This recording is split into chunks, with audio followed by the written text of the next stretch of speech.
Hi, Praise family.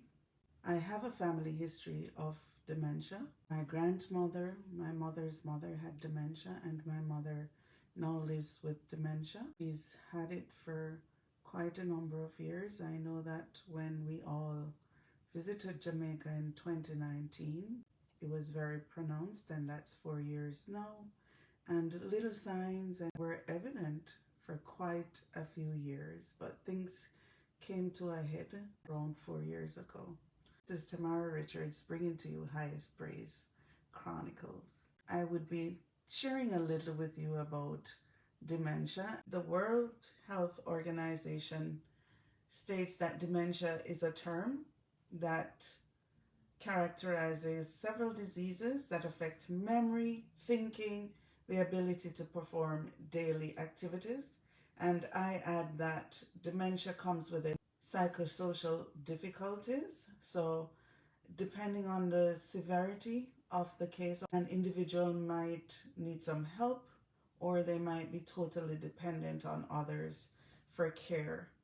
What we know about dementia is that the illness gets worse over time. Age is a significant risk factor, meaning that the more you age, the higher your chances of having dementia, but not all people will get the dementia as they age. Key facts: there are over 55 million people across the world who have dementia, and of that 55 million people, 60% of those people live in low and medium income countries, and there are 10 million new cases every year. Incidences are new cases of a disease, and prevalence is the disease in the population over time. So not only do we have increasing incidence of dementia, we have increasing prevalence of dementia due to the aging population that's increasing and people living longer as they age.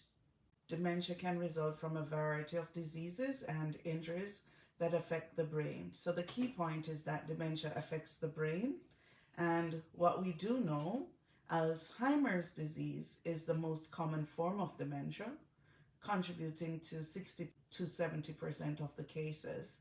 Because it's so common, people tend to just call dementia Alzheimer's disease, but we're learning and becoming more aware that there are other forms of dementia.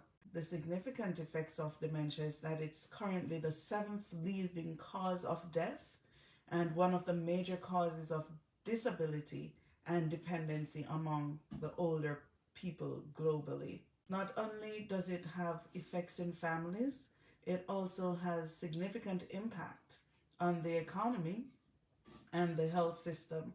In 2019, dementia cost economies globally, that's across the world, $1.3 trillion US, and approximately 50% of the costs were attributable to care that's provided by informal caregivers, so family members and close friends who provide on average 5 hours of care and supervision per day.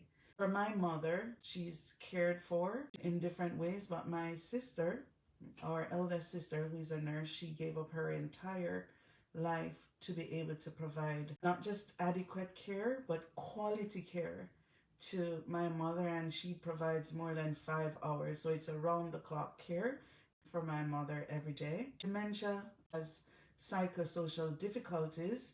Not only do people have issues with memory and thinking, they may be impacted by the inability to perform daily tasks and activities. Women experience higher disability adjusted life years and mortality due to dementia, but also provides 70% of care hours for people living in dementia. And one of the studies that I did for my PhD did point to the fact that there are more men living in the community with dementia. And my study was on data from people who were in the community. And so more men living in the community with dementia did not mean that more men had dementia. Dementia is more prevalent among women, but there are more women who are in care because the physiological effects of the disease progress quite severely and rapidly in women as compared to men. Usually the women are the carers, so the men are able to continue to live in the community with their caregivers. The World Health Organization has provided a definition. So dementia is a syndrome that can be caused by a number of diseases, which over time destroy nerve cells, damage the brain, typically leading to deterioration in cognitive function. And that simply means the ability to process your thoughts beyond what might be expected from the usual consequences of biological aging. So it's not just simply forgetfulness. So don't go around saying that people have dementia when they're just having simple forgetfulness. We can talk more about forgetfulness and the impact of lack of sleep on brain rest and brain function. But because somebody's forgetting something does not necessarily mean that somebody has dementia. You might be wondering, what do I know about dementia? I will pause to say that my mother is living through Lewy body dementia, and that provided the impetus for me to study dementia in my PhD in epidemiology and have been following dementia. It's a syndrome that's caused by a number of diseases, and the key thing here is that it destroys nerve cells and the brain is damaged, and so there is cognitive decline, the reduction in a person's ability to process thoughts and to bring to the fore their memories. The impairment in cognitive function is commonly accompanied and occasionally preceded by changes in mood, emotional control, behavior, or motivation. And a person may have physical, psychological, social, and economic impacts. And it doesn't only impact those who live with the disease, but also carers, families, and the society at large. And what we do know is that there's usually a lack of awareness and understanding of the disease. And so it can result in stigmatization and barriers to diagnosis and care. A person who has dementia is not mentally ill. They're not to be locked away and removed from society. They are people who are in need of care and stimulation.